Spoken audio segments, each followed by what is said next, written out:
اللہ نحمدہ ونصلی علی رسولہ الکریم اما بعد فاعوذ باللہ من الشیطان الرجیم بسم اللہ الرحمن الرحیم رب اشرح لی صدری ویسر لی امری واحلل عقدۃ من لسانی یفقہوا قولی۔ الحمدللہ، اللہ کا احسان ہے۔ آج 22واں سپارہ شروع کریں گے، 22واں دن ہو گیا یعنی۔ اچھا، اللہ تعالیٰ کے تعارف کے حوالے سے جو ہم پڑھ رہے تھے، اللہ تعالیٰ کے رب ہونے کی جو معرفت ہمیں نقلی اور عقلی دلائل ملتے ہیں۔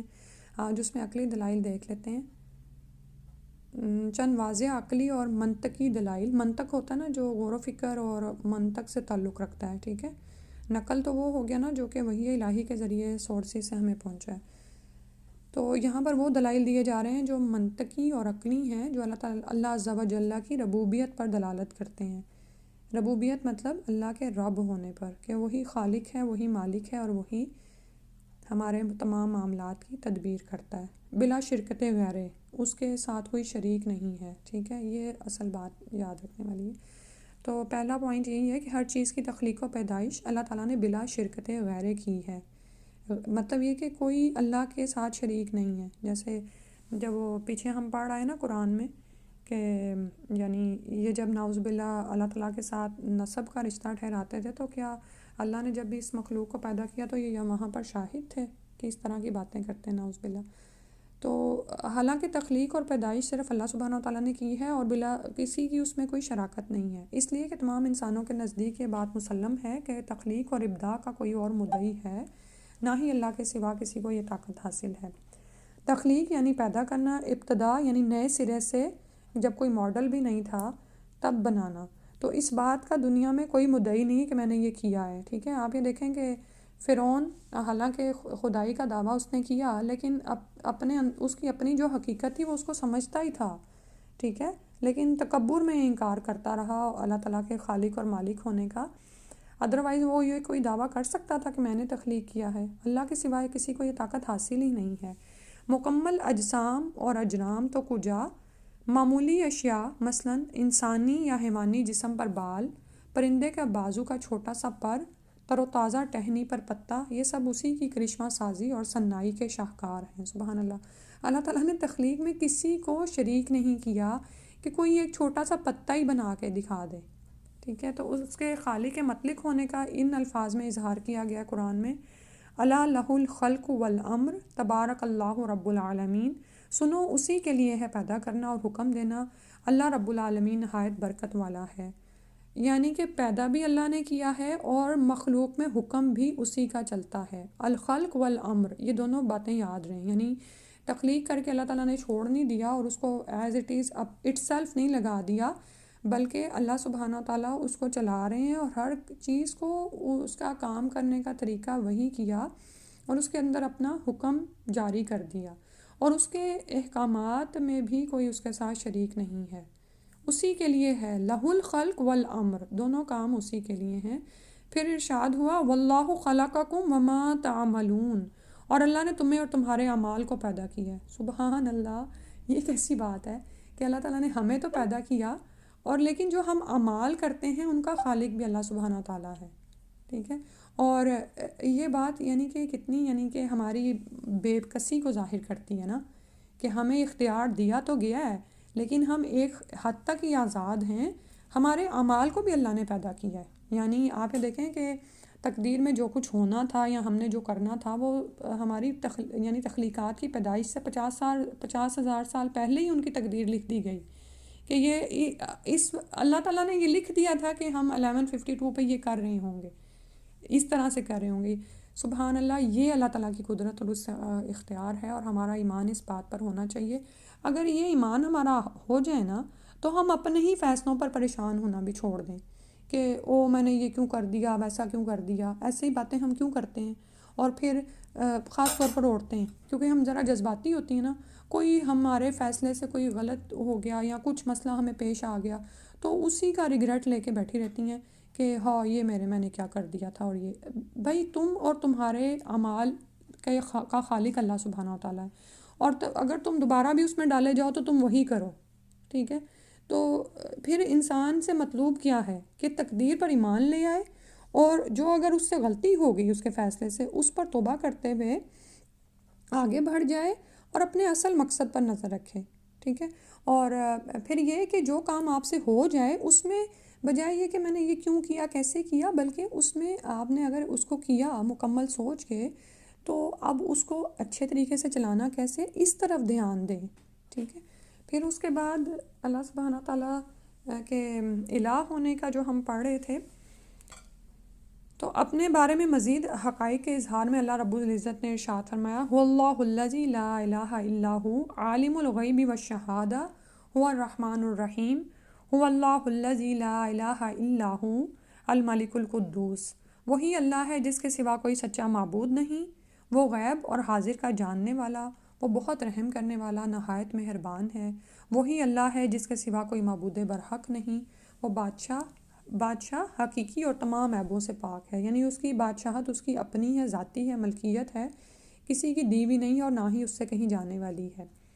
اللہ تعالیٰ کے رسولوں نے بھی یہی اطلاع بہم پہنچائی اور اقوام عالم کو یہی عقیدہ قبول کرنے کی دعوت دی کہ لوگوں ایک اللہ کی عبادت کرو، اس کے سوا کوئی عبادت کے لائق نہیں. چنانچہ نوح علیہ السلام نے فرمایا، یا قوم اعبدوا اللہ ما لکم من الہ غیرہ. تو ہم الہ کی پہچان کیسے کریں گے کہ رسولوں نے آ کر یہ پیغام دیا، اور پے در پہ تمام ہی رسولوں نے، یہاں پر میں نے چار رسول آپ کے سامنے آ رہے ہیں. تو نوح علیہ السلام نے فرمایا، میری قوم اللہ کی عبادت کرو، اس کے سوا تمہارا کوئی معبود نہیں ہے، ٹھیک ہے. اور تاریخ میں کبھی ایسا نہیں ہوتا کہ کوئی جماعتیں ایک ہی بات پر متفق ہو جائیں اور وہ مختلف ادوار میں آ رہی ہوں، ٹھیک ہے. یہ جو رسالت کی ایک کڑی ہے نا، جس کا ہم نے پڑھا تھا کہ ایک رسول کا انکار کرنا دراصل ساری سلسلہ رسالت اور سب انبیاء کا انکار کرنا ہے، ٹھیک ہے. تو آپ یہ دیکھیں کہ تاریخ میں ایسا کبھی نہیں ہوا کہ ایک ہی پیغام سب نے آ کر دیا ہو، چاہے وہ ایک ہی ملک کے بار بار صدر آ رہے ہوں. تو یہی عقیدہ قبول کرنے کی دعوت دی. اسی طرح ہود، صالح، شعیب علیہ السلام نے اپنی اپنی قوم کو یہی پیغام پہنچایا، یا قوم اعبدوا اللہ ما لکم من الہ غیرہ. اے میری قوم کے لوگوں، اللہ کی بندگی کرو، تمہارے لیے اس کے سوا کوئی بندگی کے لائق نہیں ہے، ٹھیک ہے. تو اگر کبھی مناظرے کی ضرورت پڑے تو پھر انسان کے پاس ٹھوس دلائل ہوں، بات کرنے کا وہ حوصلہ کر سکے. کیونکہ دیکھیں آپ اگر آپ کو موقع ملے اور آپ کی وجہ سے ایک شخص بھی دین اسلام قبول کر لے تو آپ کے لیے کتنے بلند درجات ہیں. پھر اس کے بعد اسی کے ہم دیکھتے ہیں کہ اللہ سبحانہ تعالیٰ کے تعارف میں اسماء الحسنہ جو ہم پڑھ رہے ہیں، القیوم، ہمیشہ سے قائم بغیر کسی فنا اور زوال کے، ہمیشہ سے قائم ہے، کوئی زوال نہیں آیا، کوئی فنا نہیں اس میں، جو بذات خود قائم ہے، مخلوق سے بے نیاز ہے. القیوم کے مفہوم میں یہ شامل ہے کہ تمام مخلوق تو یعنی وہ جیسے آ رہا ہے کہ وہ زمین و آسمان کی ہر چیز کو قائم رکھنے والا ہے اور سب مخلوق اس کی محتاج ہیں. یعنی تمام تر مخلوقات اپنے قائم رہنے کے لیے اللہ کی محتاج ہیں، اللہ کی طرف رجوع کرتی ہیں، لیکن اللہ سبحانہ تعالیٰ اپنی ذات میں القیوم ہے، ٹھیک ہے. الحی القیوم برحمتک استغیث، یہ آپ جب آپ اسماء الحسنہ پڑھتے ہیں نا تو ان ناموں کے ساتھ جب اللہ کو پکارا جاتا ہے تو دعائیں قبول ہوتی ہیں. پیچھے ہم نے کل الحی پڑھا اور آج القیوم. الوارث، وہ مخلوق کے فنا ہونے کے بعد بھی باقی رہے گا، یعنی اصل وارث وہی ہے اور ہر چیز فنا ہونے کے بعد اسی کے حضور پیش ہونے والی ہے. تو اور یہ بات بھی ہمارے عمل میں کیا اضافہ کرتی ہے کہ ہم کیا چیزیں لے کے بیٹھے ہیں اور ان کے پیچھے اپنی بعضوں کا زندگی خراب کرتے ہیں اور آپس کے لڑائی جھگڑے وراثت کے چکروں میں یا چیزوں میں ختم نہیں ہوتے. تو اس وقت کیا خود کو انسان کے انا للہ و انا الیہ راجعون کہ اللہ ہی وارث ہے اور اسی کی طرح تمام چیزیں لوٹ کر جانے والی ہیں. ہمارے قبضے میں جو کچھ ہے یہ امانت ہے جو ایک روز اس مالک حقیقی کی طرف لوٹ جائے گی، ٹھیک ہے. تو پھر اس طرح سے انسان کو جواب دہ ہونے کا بھی احساس ہوتا ہے. پھر اس کے بعد الدیان، تمام مخلوق جس کے تابع اور قابو میں ہے، وہ بندوں کو ان کے افعال کا بدلہ دینے والا ہے. اگر اچھائی ہو تو اس کا دگنا عطا کرتا ہے اور اگر کوئی برائی کرے تو اس کی اتنی ہی سزا دیتا ہے یا معاف فرما دیتا ہے، ٹھیک ہے. تو الدیان کے مفہوم میں کیا ہے کہ ایک تو یہ کہ وہ بدلے کے دن کا مالک ہے نا، کہ تمام مخلوق اس کے تابع اور قابو میں ہے اور اچھائی کا بدلہ 10 گنا بڑھا دیتا ہے، اور لیکن برائی اگر کوئی کرے تو اتنی سزا دیتا ہے یا معاف فرما دیتا ہے. یعنی کہ الدیان تو ہے، اختیارات اسی کے ہیں سارے، لیکن اس کے ساتھ ساتھ اللہ سبحانہ تعالیٰ عدل کرنے والے ہیں اور ظلم کا بدلہ اتنا ہی ہے جتنا کسی نے ظلم کیا ہوگا. آج انشاءاللہ پارہ نمبر 22 کرتے ہیں. سورہ الاحزاب سے شروع کرنا ہے.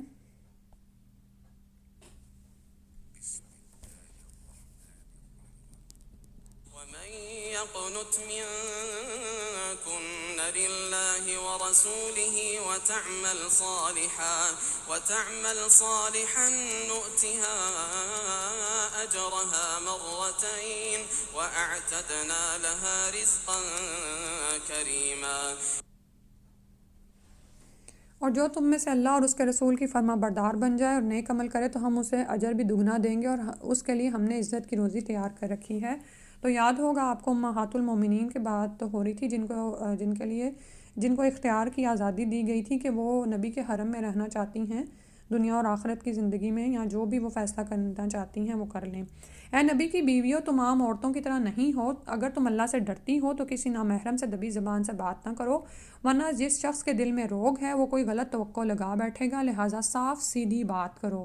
تو یہاں پر امہات المومنین کو کہہ کر آپ کو بھی حکم ہے کہ یہ نہیں ہے کہ عورت کی آواز کا اس طرح کا پردہ ہے کہ وہ کسی سے بات نہیں کر سکتی، لیکن اس کو بات کرتے ہوئے یہ دیکھنا چاہیے کہ اس کی آواز میں لوچ نہ ہو، اور خاص طور پر اگر اسے کسی شخص سے ایسی کوئی توقع ہو کہ اس کے دل میں کوئی روگ ہے یا وہ ایسی بدنیت قسم کا کوئی شخص ہے تو اس کے ساتھ تو پھر اور بھی یعنی کہ فارم طریقے سے بات کی جائے.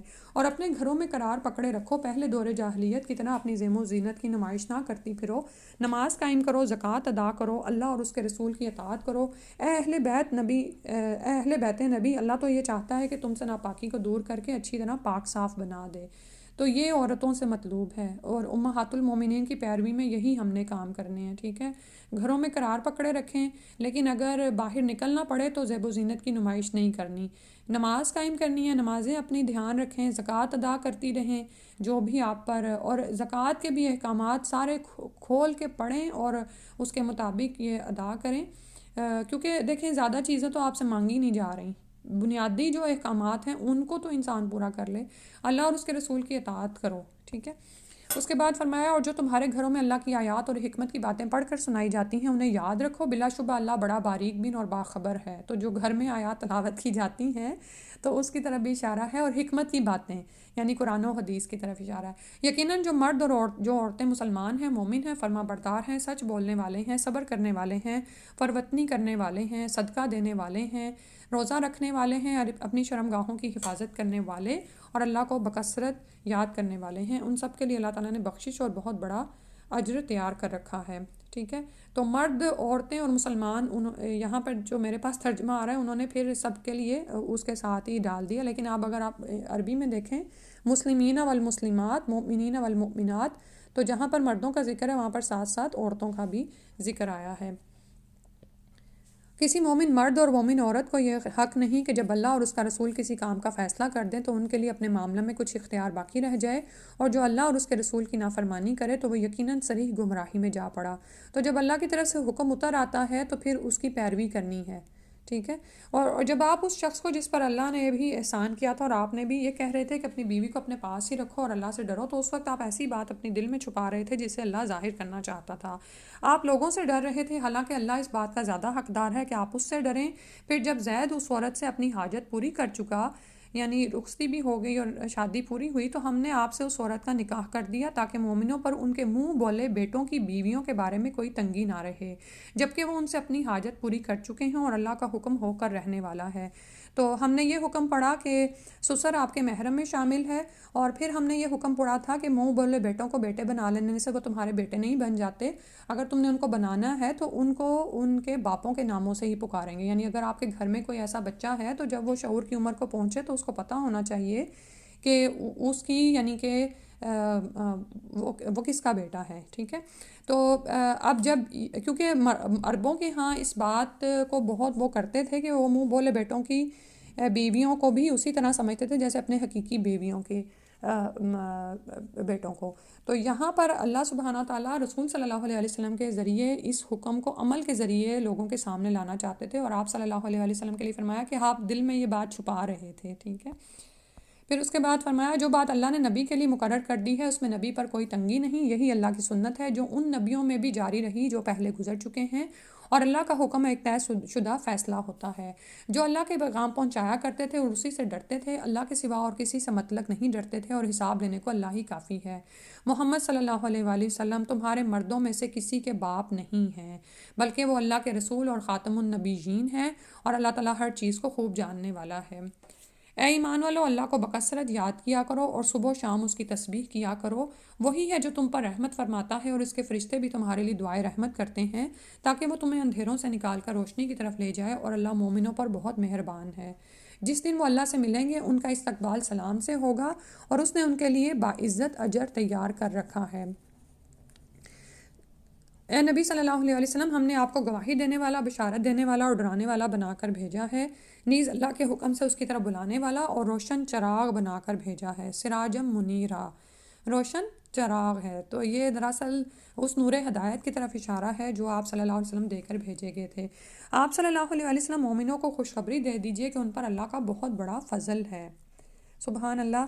تو اس خوشخبری کو اپنے اوپر محسوس کیا کریں، کیونکہ بشرہ کیا ہوتا ہے، جو کھال کو چیز پہنچتی ہے نا، کہ جب دنیا میں ہمیں مختلف مشکلات سہنی پڑتی ہیں اور آزمائشیں آتی ہیں اور ہم ان پر صبر کرتے ہیں، تو پھر وہ خوشخبریاں یاد کر لیں جو آپ کی انشاءاللہ منتظر ہیں۔ نیز آپ کافروں اور منافقوں کی بات نہ مانیے اور ان کی ایذا رسانی کی پرواہ نہ کیجیے، اور اللہ پر بھروسہ کیجیے، اور کام بنانے کو اللہ ہی کافی ہے۔ اللہ پر بھروسہ کریں، لوگوں کی باتوں میں نہ آئیں، اور اللہ تعالیٰ کام بنانے کو کافی ہے۔ اے ایمان والو، جب تم مومن عورتوں سے نکاح کرو پھر انہیں چھونے سے پہلے طلاق دے دو تو تمہارے لیے ان پر کوئی عدت نہیں جس کے پورا ہونے کا تم مطالبہ کر سکو، لہٰذا اسی وقت انہیں کچھ دے دلا کر بھلے طریقے سے رخصت کر دو۔ تو کچھ احکامات ہمارے پاس البقرہ میں بھی گزرے، انہی کو آپ دیکھ لیں کہ دہرائی ہے ایک طرح سے، کہ جن کے ساتھ رخصتی نہیں ہوئی ہے ان کی کوئی عدت نہیں ہے، لیکن ان کو معروف طریقے سے کچھ دے دلا کر رخصت کر دو، اور پابندی بھی نہیں لگائے گی کتنی، ٹھیک ہے، بس معروف طریقے سے دینا ہے۔ اے نبی صلی اللہ علیہ وسلم، ہم نے آپ پر آپ کی وہ بیویاں حلال کر دی ہیں جن کے حق مہر آپ ادا کر چکے ہیں، اور وہ کنیزیں بھی جو آپ کے قبضے میں ہیں، جو اللہ نے آپ کو غنیمت کے مال سے دی ہیں، نیز آپ کے چچا، پھپھیوں، ماموں اور خالاؤں کی بیٹیاں بھی جنہوں نے آپ کے ساتھ ہجرت کی ہے، نیز وہ مسلمان عورت بھی جو اپنے آپ کو نبی کے لیے ہبہ کر دے اور نبی اس کو نکاح میں لینا چاہے، یہ رعایت صرف آپ کے لیے ہے، دوسرے مسلمانوں کو نہیں، یہ یاد رکھیں۔ ہم جانتے ہیں کہ ہم نے مومنوں پر ان کی بیویوں اور مقبوضہ کنیزوں کے بارے میں کیا فرض کیا ہے، اور آپ کو یہ رعایت اس لیے ہے کہ آپ پر کوئی تنگی نہ رہے، اور اللہ معاف کرنے والا، رحم کرنے والا ہے۔ آپ جس بیوی کو چاہیں علیحدہ رکھیں اور جسے چاہیں اپنے پاس رکھیں، اور علیحدہ رکھنے کے بعد جسے چاہیں اپنے پاس بلائیں، آپ پر کوئی مضائقہ نہیں۔ اس طرح زیادہ توقع ہے کہ ان کی آنکھیں ٹھنڈی رہیں اور وہ غمزدہ نہ ہوں، اور جو کچھ بھی آپ انہیں دیں اس پر خوش رہیں، اور جو کچھ تمہارے دلوں میں ہے اللہ اسے جانتا ہے، اور اللہ سب کچھ جاننے والا اور بردبار ہے۔ لیکن اس کے باوجود بھی ہم دیکھتے ہیں کہ نبی صلی اللہ علیہ وسلم اپنی بیویوں کے مابین انصاف کا ہی معاملہ کرتے تھے، بلکہ آخری عمر میں جب وہ حضرت عائشہ کے گھر سٹے کرنا چاہ رہے تھے تو انہوں نے پھر بھی تمام امہات المومنین سے اجازت لی تھی۔ اس حکم کے بعد آپ پر دوسری عورتیں حلال نہیں، اور نہ ہی یہ جائز ہے کہ آپ ان میں سے کسی کو تبدیل کریں، خواہ ان کا حسن آپ کو کتنا ہی اچھا لگے، البتہ کنیزوں کی آپ کو اجازت ہے، اور اللہ ہر چیز پر نگران ہے۔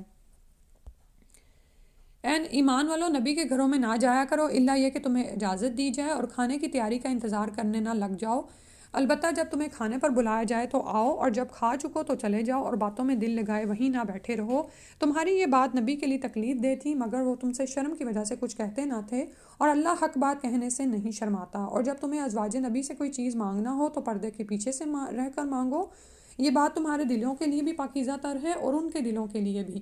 تمہارے لیے یہ جائز نہیں کہ تم اللہ کے رسول کو ایذا دو، اور نہ یہ جائز ہے کہ اس کی وفات کے بعد کبھی اس کی بیویوں سے نکاح کرو، بلا شبہ اللہ کے ہاں یہ بڑے گناہ کی بات ہے۔ تو یہاں پر جو احکامات نبی صلی اللہ علیہ وسلم کے گھروں کے لیے دیے جا رہے ہیں وہی آپ اپنے بھی گھروں میں یہ مینرز فالو کریں گے، ٹھیک ہے۔ تو آج کل خاص طور پر جیسے ہو سکتا ہے آپ کے گھروں میں افطاری اور یہ سب کچھ ہو رہا ہو، تو پھر وہاں پر کیا ہے کرنا ہے کہ پہلے سے جا کر بیٹھنا جایا جائے کہ تم کھانے کے پکنے کا غیرہ ناظرین انا کہ اس کے پکنے کا انتظار کر رہے ہو، اور اسی طرح جس وقت بلایا جائے اور جب کام ختم ہو جائے تو اس کے بعد باتوں میں نہ دل لگا کے بیٹھ جاؤ، ٹھیک ہے۔ اب گھر والوں کو اپنا کام سمیٹنے دیں اور ان کو اپنے کام شروع کرنے دیں، ایسا نہ ہو کہ وہ شرم کے مارے آپ کو کہہ نہ رہے ہوں۔ تو یہاں پر کیا سکھایا جا رہا ہے کہ اپنے وقت کی قدر کرو اور ایک دوسرے کے ساتھ ان ادب آداب کو ملحوظ خاطر رکھو۔ تم کوئی بات ظاہر کرو یا اسے چھپاؤ، اللہ ہر چیز کو خوب جاننے والا ہے۔ ان ازواج نبی پر کچھ گناہ نہیں اگر ان کے باپ، ان کے بیٹے، ان کے بھائی، ان کے بھتیجے، ان کے بھانجے، ان کے میل جول کی عورتیں اور ان کے لونڈی غلام ان کے گھروں میں داخل ہوں۔ اور اے عورتوں، اللہ سے ڈرتی رہو، اللہ تعالیٰ یقیناً ہر چیز پر حاضر ناظر ہے۔ ٹھیک ہے، تو یہاں پر جو محرم رشتہ دار ہیں ان کا پھر بتایا گیا، اللہ اور اس کے فرشتے نبی پر درود بھیجتے ہیں، اے ایمان والو تم بھی اس پر درود و سلام بھیجا کرو۔ جو لوگ اللہ اور اس کے رسول کو دکھ پہنچاتے ہیں، اللہ نے ان پر دنیا میں بھی لعنت فرمائی اور آخرت میں بھی، اور ان کے لیے رسوا کرنے والا عذاب تیار کر رکھا ہے۔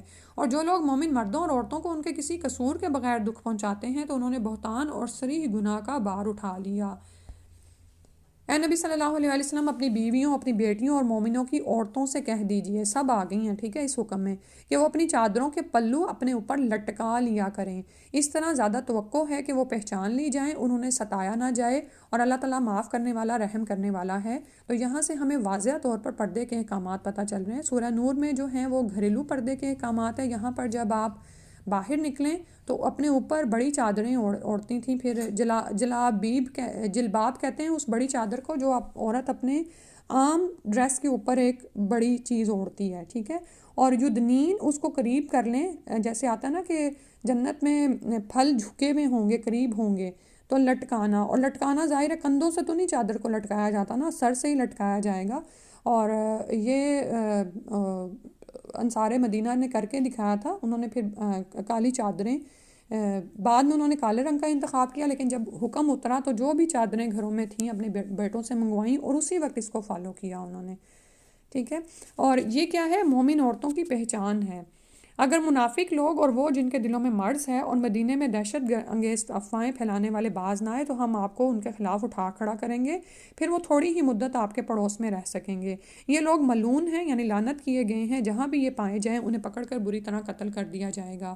گزشتہ لوگوں میں اللہ کا یہی طریقہ جاری رہا ہے اور آپ اللہ کے اس طریقے میں کوئی تبدیلی نہ پائیں گے۔ لوگ آپ سے قیامت کے متعلق پوچھتے ہیں، آپ ان سے کہیے کہ اس کا علم تو اللہ ہی کے پاس ہے، اور آپ کو کیا خبر، شاید وہ قریب ہی آ پہنچی ہو۔ اللہ تعالیٰ نے یقیناً کافروں پر لعنت کی ہے اور ان کے لیے بھڑکتی ہوئی دوزخ تیار رکھی ہے، جس میں وہ ہمیشہ رہیں گے اور کوئی اپنا حامی یا مددگار نہ پائیں گے۔ تو قیامت کب آنی ہے یا کیا، یا مختلف لوگ اب آج کل بھی دیکھیں نا، یہ والا فتنہ بھی بہت ہے۔ یہ پرانی باتیں نہیں ہے کہ پہلے لوگ کہتے تھے کہ کب آئے گی قیامت، بلکہ آج بھی کیا ہے، لوگ انہی باتوں میں پڑ گئے ہیں کہ تھوڑے دنوں بعد یہ قیامت نافذ ہونے والی ہے، جو بھی نشانیاں ہیں امام مہدی کے آنے کی یا دجال کے، تو اس کو فٹ کرتے رہتے ہیں۔ لیکن ہم سے یہ مطلوب نہیں ہے، وہ تو جو ہونا ہے ہونا ہے۔ اصل میں تو انسان سے مطلوب یہ ہے کہ یہ جو کچھ بتایا جا رہا ہے نا کہ اللہ تعالیٰ نے یقیناً کافروں پر لعنت کی ہے، ان کے لیے بھڑکتی دوزخ تیار ہے، وہ اس میں ہمیشہ رہیں گے، کوئی حامی اور مددگار نہ پائیں گے، تو ان سے انسان عبرت حاصل کرے کہ قیامت کا ایک دن تو آنا ہی آنا ہے اور مہلت عمل کی ختم ہو جانی ہے۔ تو انسان اپنے عمل کی طرف توجہ دے کہ مجھے کس کام کے لیے دنیا میں بھیجا گیا ہے، اور میں وہ کرتا رہوں بجائے اس کے کہ میں فضول بحثوں میں اپنا وقت ضائع کرتا رہوں۔ جس دن ان کے چہرے آگ میں الٹ پلٹ کیے جائیں گے، وہ کہیں گے اے کاش ہم نے اللہ اور اس کے رسول کی اطاعت کی ہوتی۔ اللہ معاف کرے، الٹ پلٹ کیے جائیں گے آگ میں ہی، یعنی کہ استغفر اللہ، نیز کہیں گے ہمارے پروردگار، ہم نے تو اپنے سرداروں اور بڑوں کا حکم مانا تھا تو انہوں نے ہمیں راہ حق سے بہکا دیا۔ تو جیسے پیچھے سے ہم دیکھتے آ رہے ہیں کہ کتنی ضرورت ہے اس بات کو دیکھنے کی کہ ہمارے لیڈرز کون ہیں، ہم کس کو فالو کر رہے ہیں۔ لہٰذا اے رب ان پر دگنا عذاب کر اور ان پر سخت لعنت کر۔ اے ایمان والو، ان لوگوں کی طرح نہ ہو جانا جنہوں نے موسیٰ علیہ السلام کو اذیت پہنچائی تھی، پھر اللہ نے موسیٰ علیہ السلام کو ان کی بنائی ہوئی باتوں سے بری کر دیا، اور وہ اللہ کے ہاں بڑی عزت والے تھے۔ تو جو بھی کچھ موسیٰ علیہ السلام کے خلاف وہ کرتے تھے، اللہ تعالیٰ نے اس کو ان بنی اسرائیل کے لیے ظاہر کر دیا، اور پورا قصہ انشاءاللہ آپ پڑھ لیجئے گا تفسیر کی کتاب میں۔ اے ایمان والو، اللہ سے ڈرتے رہو اور بات صاف سیدھی کیا کرو، اس طرح اللہ تعالیٰ تمہارے اعمال کو درست کر دے گا اور تمہارے گناہ معاف کر دے گا۔ اور جس شخص نے اللہ اور اس کے رسول کا کہا مان لیا، اس نے بڑی کامیابی حاصل کر لی۔ تو اصل کامیابی یہی ہے کہ انسان اللہ اور اس کے رسول کی اطاعت میں لگا رہے۔ ہم نے اپنی امانت آسمانوں، زمین اور پہاڑوں پر پیش کی تو انہوں نے اسے اٹھانے سے انکار کر دیا اور اس سے ڈر گئے، مگر انسان نے اسے اٹھا لیا، وہ یقیناً بڑا ظالم اور جاہل ہے، ٹھیک ہے، تو یہ جو بات ہو رہی تھی نا کہ الستو بربکم قالوا بلا، تو میں نے آپ کو بتایا تھا کہ تمام انسانوں، اب یہاں پر یہ نہیں کہا جائے گا کہ صرف آدم علیہ السلام نے یہ ذمہ داری اٹھائی تھی اور انہوں نے یہ کیوں کیا اور ہم کیوں، یہ ہم میں سے ہر ایک کو امتحان پیش کیا گیا ہے، ٹھیک ہے، اور پھر دنیا میں ہماری رہنمائی کی جا رہی ہے کہ اس امتحان کی تیاری میں لگے رہو، ٹھیک ہے، تو اور اس میں یہ ہے کہ آسمانوں اور زمین اور پہاڑوں پر یہ امانت پیش کی گئی تو وہ اس سے گھبرا گئے، ڈر گئے، لیکن انسان نے اس کو اٹھا لیا، ظالم اور جاہل ہے۔ ظالم کیا ہے کہ اس نے اس امانت کا اور اس کی ذمہ داری کا احساس ہی نہ کیا، اور جاہل اس طرح سے کہ وہ بے خبری میں ہوتا ہے نا، کہ جیسے ہاں بعض اوقات کچھ چیزوں کو ہم لائٹ لے رہے ہوتے ہیں کہ کر جائیں گے، تو اب دنیا میں یہ دیکھنا ہے کہ یہ ذمہ داری تو ہم نے اٹھا لی ہے، تو اب اس کو نبھانا کس طرح سے ہے، جس کا لازمی نتیجہ یہ تھا کہ اللہ منافق مردوں اور عورتوں اور مشرک مردوں اور عورتوں کو سزا دے اور مومن مردوں اور عورتوں پر مہربانی کرے، اور اللہ معاف کر دینے والا اور بخشنے والا ہے۔ الحمدللہ سورہ الاحزاب مکمل ہو گئی۔ سورہ سبا۔ بسم اللہ الرحمن الرحیم۔ الحمد لله الذي له ما في السماوات وما في الأرض وله الحمد في الآخرة وهو الحكيم الخبير۔ شروع اللہ کے نام سے جو بڑا مہربان نہایت رحم کرنے والا ہے۔ ہر طرح کی تعریف اس اللہ کے لیے ہے جو آسمانوں اور زمین میں ہر چیز کا مالک ہے، اور آخرت میں بھی تعریف اسی کے لیے ہے، اور وہ حکمت والا اور باخبر ہے۔ جو کچھ زمین میں داخل ہوتا ہے یا اس سے نکلتا ہے، نیز جو کچھ آسمان سے اترتا ہے اور جو کچھ آسمان میں چڑھتا ہے، وہ ہر چیز کو جانتا ہے، اور وہ رحم کرنے والا ہے اور معاف کرنے والا ہے۔ کافر کہتے ہیں کہ ہم پر قیامت نہیں آئے گی، آپ ان سے کہیے کہ کیوں نہیں آئے گی، میرے رب کی قسم وہ تم پر آ کر رہے گی، اس رب کی قسم جو غیب کا جاننے والا ہے، اس سے آسمانوں اور زمین میں کوئی ذرہ بھر چیز بھی چھپی نہیں رہ سکتی، اور ذرے سے چھوٹی یا بڑی کوئی چیز ایسی نہیں جو واضح کتاب میں درج نہ ہو۔ آپ یہ دیکھیں کہ اب ہمارے پاس ایسے ایسے ذرائع ہیں کہ ہم چھوٹا چھوٹا ریکارڈ رکھ لیتے ہیں، تو اللہ سبحانہ و تعالیٰ کی قدرت سے تو کچھ بھی بعید نہیں کہ ہر چیز اللہ تعالیٰ کے ریکارڈ میں ہے، اور قیامت اس لیے آئے گی تاکہ اللہ تعالیٰ ان لوگوں کو جزا دے جو ایمان لائے اور نیک عمل کیے، ایسے لوگوں کے لیے بخشش اور عزت و اکرام کی روزی ہوگی، اور جن لوگوں نے ہماری آیات کو نیچا دکھانے یعنی ان کی تردید کرنے پر زور لگایا، ان کے لیے بدترین قسم کا دردناک عذاب ہے۔ اور جن لوگوں کو علم دیا گیا ہے وہ خوب سمجھتے ہیں کہ جو کچھ آپ کی طرف آپ کے رب کی طرف سے نازل ہوا ہے وہ حق ہے، اور اس اللہ کی راہ دکھاتا ہے جو غالب اور حمد و ثنا کے لائق ہے۔ اور کافر ایک دوسرے سے کہتے ہیں کیا ہم تمہیں ایسا آدمی نہ بتائیں جو یہ خبر دیتا ہے کہ جب تم مرنے کے بعد بالکل ریزہ ریزہ ہو جاؤ گے تو نئے سرے سے پیدا کیے جاؤ گے؟ معلوم نہیں کہ وہ اللہ پر جھوٹ باندھتا ہے یا اسے جنون لاحق ہو گیا ہے۔ یہ بات نہیں بلکہ جو لوگ آخرت پر ایمان نہیں لاتے وہی عذاب میں مبتلا ہونے والے ہیں اور گمراہی میں دور تک چلے گئے ہیں۔ تو جب انسان غور و فکر نہیں کرتا اور بس وہ ایک بات کو سنتا ہے تو اس کو جھٹلا دیتا ہے، یہی مشرکین مکہ نبی صلی اللہ علیہ وسلم کے ساتھ کر رہے تھے کہ وہ جب ان کو کہا جاتا کہ تم مر کے دوبارہ اٹھائے جاؤ گے تو وہ کہتے کہ یہ تو جھوٹ باندھ رہا ہے، یہاں یہ پاگل ہو گیا ہے۔ تو دیکھیں جس چیز کا آپ کو علم نہیں ہے اور جو آپ پر ابھی واضح ہی نہیں ہوئی، اس کو بغیر عقل اور غور و فکر کے جھٹلا دینے سے اس بات کی حقیقت تو نہیں ختم ہو جاتی۔ کیا انہوں نے آسمان اور زمین کو نہیں دیکھا جو انہیں آگے سے اور پیچھے سے گھرے ہوئے ہیں؟ اگر ہم چاہیں تو انہیں زمین میں دھنسا دیں یا ان پر آسمان کے کچھ ٹکڑے گرا دیں، بلا شبہ اس بات میں ہر رجوع کرنے والے بندے کے لیے ایک نشانی ہے۔ اور ہم نے داؤد علیہ السلام کو اپنے ہاں سے بزرگی عطا کی تھی، اور پہاڑوں کو حکم دیا تھا کہ اے پہاڑوں داؤد علیہ السلام کے ساتھ تسبیح میں ہم آہنگ ہو جاؤ، اور پرندوں کو بھی یہ حکم دیا تھا اور ہم نے اس کے لیے لوہے کو نرم کر دیا تھا۔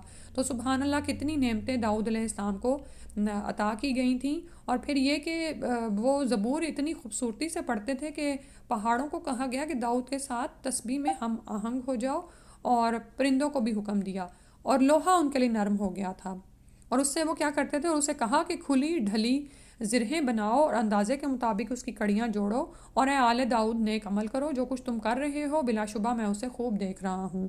تو ظاہر ہے انڈسٹری تو تھی نہیں، تو داؤد علیہ السلام سے پہلے جو جنگوں میں کام آنے والی زرہیں تیار ہوتی تھیں وہ اتنی بھاری اور بغیر کڑیوں کے ہوتی تھیں کہ ان کو اٹھا کر جنگ کرنا مشکل ہو جاتا تھا۔ تو اللہ سبحانہ و تعالیٰ نے خاص یہ نعمت داؤد علیہ السلام کو اپنی طرف سے عطا فرمائی کہ وہ اس طرح کی کڑیوں والی زرہیں بناتے تھے کیونکہ لوہا ان کے ہاتھ میں نرم تھا۔ اور سلیمان علیہ السلام کے لیے ہم نے ہوا کو مسخر کر دیا تھا۔ پہلے پہر اس کا چلنا 1 ماہ کی مسافت ہوتا تھا اور پچھلے پہر چلنا بھی 1 ماہ کی مسافت ہوتا تھا۔ نیز ہم نے ان کے لیے پگھلے ہوئے تانبے کا چشمہ بہا دیا تھا، تو اور بعض جن بھی ان کے مسخر کر دیے جو اپنے رب کے حکم سے ان کے سامنے کام کرتے تھے، اور ان میں سے اگر کوئی ہمارے حکم سے سرتابی کرتا تو ہم اسے بھڑکتی آگ کے عذاب کا مزہ چکھاتے تھے۔ تو داؤد علیہ السلام کے لیے اگر لوہا نرم ہوا تو سلیمان علیہ السلام کے لیے ہوا کو مسخر کیا گیا تھا اور پگھلے ہوئے تانبے کا چشمہ ان کے لیے بہا دیا گیا تھا، اور جن ان کے لیے مسخر کر دیے گئے تھے۔ جو کچھ سلیمان علیہ السلام چاہتے تھے وہی کچھ وہ جن ان کے لیے بناتے تھے، مثلاً قلعے، مجسمے اور حوض جتنے بڑے لگن یعنی برتن اور دیگیں ایک جگہ جمی رہنے والی۔ اے آل داؤد، شکر کے طور پر عمل کرو، اور میرے بندوں میں سے کم ہی شکر گزار ہوتے ہیں۔ پھر جب ہم نے سلیمان علیہ السلام پر موت کا فیصلہ کر دیا تو جنوں کو گھن کے کیڑے کے سوا کسی چیز نے سلیمان علیہ السلام کی موت کا پتہ نہ دیا جو ان کے عصا کو کھائے جا رہا تھا۔ پھر جب وہ گر پڑا تو جنوں پر واضح ہو گیا کہ اگر وہ غیب جانتے ہوتے تو ایسے ذلت کے عذاب میں نہ پڑے رہتے۔ ٹھیک ہے، تو جنوں کو غیب کا علم نہیں ہے، یہاں سے ہمیں یہ پتہ چل رہا ہے کیونکہ سلیمان علیہ السلام فوت ہو چکے تھے، لیکن جب ان کے اسٹک کو گھن کے کیڑے نے کھایا تو اس وقت جنوں کو پتہ چلا کہ وہ تو فوت ہو گئے ہیں، اور جو حکم انہوں نے دیا تھا ان کو ہیکل کی تعمیر کا وہ کوئی چھوٹا کام نہیں تھا۔ جنوں پہ بھی وہ بہت مشقت کا کام تھا، لیکن وہ اس کو کرتے رہے کیونکہ ان کو یہ لگ رہا تھا کہ سلیمان علیہ السلام سامنے کھڑے ان کی نگرانی کر رہے ہیں۔ قوم سبا کے لیے ان کے مسکن میں ہی ایک نشانی موجود تھی۔ اس مسکن کے دائیں بائیں 2 باغ تھے۔ ہم نے انہیں کہا تھا کہ اپنے رب کا دیا ہوا رزق کھاؤ اور اس کا شکر ادا کرو، پاکیزہ اور صاف ستھرا شہر ہے اور معاف فرمانے والا پروردگار یعنی رب ہے۔ مگر ان لوگوں نے سرتابی کی تو ہم نے ان پر زور کا سیلاب چھوڑ دیا، یعنی نعمتوں میں اللہ تعالیٰ نے ان کی پرورش کی، ان کو اتنا کچھ عطا کیا۔ مطلوب ان سے کیا تھا کہ اللہ کا شکر بجا لاتے، لیکن وہ تو نافرمانی پہ ہی آئے اور انہوں نے اعراض کیا، تو اللہ تعالیٰ نے ان پر عذاب بھیجا، اور وہ کیا تھا، زور کا سیلاب چھوڑ دیا، اور ان کے دونوں باغوں کو 2 ایسے باغوں میں بدل دیا جن کے میوے بدمزہ تھے، اور ان میں کچھ پیلوں کے درخت تھے، کچھ جھاؤ کے، اور تھوڑی سی بیریاں تھیں، یعنی کچھ باقی نہ بچا ایسا کہ وہ اچھے طریقے سے یعنی خوشگواری کے ساتھ کھایا جاتا۔ ہم نے یہ سزا انہیں ان کی ناشکری کی وجہ سے دی تھی، اور ہم ناشکروں کو ایسا ہی بدلہ دیا کرتے ہیں۔ تو شکر کیا کرتا ہے، نعمتوں میں اضافے کا باعث بنتا ہے، لیکن اعراض کرنا، منہ موڑنا اور ہر وقت شکوے شکایات کرنا کیا ہوتے ہیں کہ اس سے نعمتیں زائل ہو جاتی ہیں۔ ہم نے ان کی بستی اور اس بستی کے درمیان جس میں ہم نے برکت رکھی تھی کھلے راستے پر کئی بستیاں آباد کر رکھی تھیں، اور ان میں چلنے کی منزلیں مقرر کر دی تھیں کہ ان میں رات دن بلا خوف و خطر امن سے سفر کرو۔ مگر وہ کہنے لگے، اے ہمارے رب، ہمارے سفر کی مسافتیں دور دور کر دے، اور یہ کہہ کر انہوں نے اپنے آپ پر ظلم کیا، چنانچہ ہم نے انہیں افسانے بنا دیا اور تتر بتر کر ڈالا۔ اس میں یقیناً ہر صابر اور شاکر کے لیے کئی نشانیاں ہیں۔ تو پہلی بات تو یہ پتہ چل رہی ہے کہ جب نعمتیں آئیں تو ان کا شکرانہ ادا کیا جائے، اور نعمتوں کے شکر کا ایک طریقہ یہ بھی ہوتا ہے کہ ان کی قدردانی کی جائے، ان کی حفاظت کی جائے، ان کو استعمال میں لایا جائے۔ پھوپھڑ خواتین ہوتی ہیں نا، گھروں میں سامان پڑا ہوتا ہے لیکن وہ استعمال نہیں کرتی ہیں۔ آج دیکھیں کہ ہمارا کیا حال ہے کہ ہم زیادہ سے زیادہ جو ہے نا جنک فوڈ اور ریڈی میڈ چیزوں اور اس کی طرف مائل ہوتے جا رہے ہیں، اور محنت ہم نے چھوڑ دی ہے، اسباب کو ہم استعمال نہیں کر رہے ہیں، اس کی طرف توجہ کرنے کی ضرورت ہے۔ اور اسی طرح دوسری بات جو یہاں پر آ رہی ہے کہ اس قوم نے کیا تھا کہ ایڈونچر کے شوقین، ٹھیک ہے، کہ یہ تو بڑے پرامن راستے ہیں، ہمارے لیے ذرا دور دور کے ایڈونچرس چیزیں ہوں، تو اس چیز کو بھی اپنی زندگی میں چیک کیا کریں کہ اللہ تعالیٰ نے اگر آپ کو عافیت میں رکھا ہوا ہے نا تو آزمائشوں کی دعائیں نہ کریں، ٹھیک ہے۔ کوئی ایڈونچر یا یہ جو کچھ چیزوں کو بچے کول کہتے ہیں نا کہ کول ہی تو ہے، نہیں، اللہ تعالیٰ رحم فرما دے، اللہ تعالیٰ دنیا اور آخرت میں عافیت دے، خیر و عافیت، خیر کے ساتھ ساتھ نا عافیت کی دعا مانگا کریں، صحیح ہے، اور یہ ہمیں صرف آخرت میں نہیں چاہیے، ہمیں دنیا میں بھی عافیت ہی چاہیے، آمین یا رب العالمین۔ پھر اس کے بعد آیت نمبر 20 ہے، ان لوگوں کے متعلق ابلیس نے اپنا گمان درست پایا، چنانچہ مومنوں کے گروہ کے سوا سب نے اسی کی پیروی کی، حالانکہ ابلیس کا ان پر کچھ زور نہیں تھا، اور یہ سب کچھ اس لیے ہوا تاکہ ہم معلوم کر لیں کہ کون آخرت پر ایمان لاتا ہے اور کون اس بارے میں شک میں پڑا رہتا ہے، اور آپ کا رب ہر چیز پر نگران ہے۔ اے نبی صلی اللہ علیہ وسلم، آپ ان سے کہیے کہ جن کو تم اللہ کے سوا الہ سمجھ رہے ہو انہیں پکار کر دیکھ لو، وہ تو آسمانوں اور زمین کے موجودات میں ذرہ بھر بھی اختیار نہیں رکھتے، نہ ہی ان موجودات میں ان کی کچھ شرکت ہے اور نہ ہی ان میں سے کوئی اللہ کا مددگار ہے۔ اس کے ہاں صرف اسی کی سفارش فائدہ دے سکتی ہے جس کے لیے وہ خود اجازت دے، حتیٰ کہ جب لوگوں کے دلوں سے گھبراہٹ دور ہوگی تو وہ پوچھیں گے کہ تمہارے رب نے کیا جواب دیا، وہ کہیں گے کہ ٹھیک جواب ملا ہے اور وہ عالی شان اور سب سے بڑا ہے۔ آپ ان سے پوچھئے کہ آسمانوں اور زمین میں سے تمہیں کون رزق دیتا ہے؟ آپ کہیے کہ اللہ ہی رزق دیتا ہے، اور ہم میں اور تم میں سے ایک فریقی ہدایت پر یا کھلی گمراہی میں پڑا ہوا ہے۔ یعنی اتنے واضح اختلافات میں ظاہر ہے کوئی ایک ہی ہے جو ہدایت میں، اور دوسرا تو obviously کھلی گمراہی میں ہے۔ آپ ان سے کہیے کہ اگر ہم جرم کریں تو اس کی باز پرس تم سے نہیں ہوگی، اور جو کچھ تم کر رہے ہو اس کی ہم سے باز پرس نہیں ہوگی۔ ٹھیک ہے، اس بات کی طرف بھی قرآن بار بار توجہ دلاتا ہے کہ اپنے عمل پر توجہ دیں، اور ہر وقت دوسروں کے بارے میں سوچنا فلاں نہیں ایسا کر رہا وہ نہیں کر رہا، اس سے کیا ہوگا؟ آپ کے اپنے ہی وقت کا اور آپ کے یعنی کہ وہ کیا ہے کہ آپ خود ہی ٹینشن لیں گے اور بیمار ہی پڑیں گے۔ تو ہم سے کیا پوچھے ہمارے اعمال کی، اس پر فوکس کریں۔ آپ کہیے کہ اللہ ہم سب کو اکٹھا کر لے گا، پھر ہمارے درمیان انصاف سے فیصلہ کر دے گا، اور وہی فیصلہ کرنے والا اور سب کچھ جاننے والا ہے۔ آپ ان سے کہیے مجھے وہ ہستیاں دکھاؤ تو صحیح جنہیں تم نے اللہ کا شریک بنا کر اس سے ملا دیا ہے، وہ ہرگز نہ بتا سکیں گے، بلکہ اللہ ہی سب پر غالب اور حکمت والا ہے۔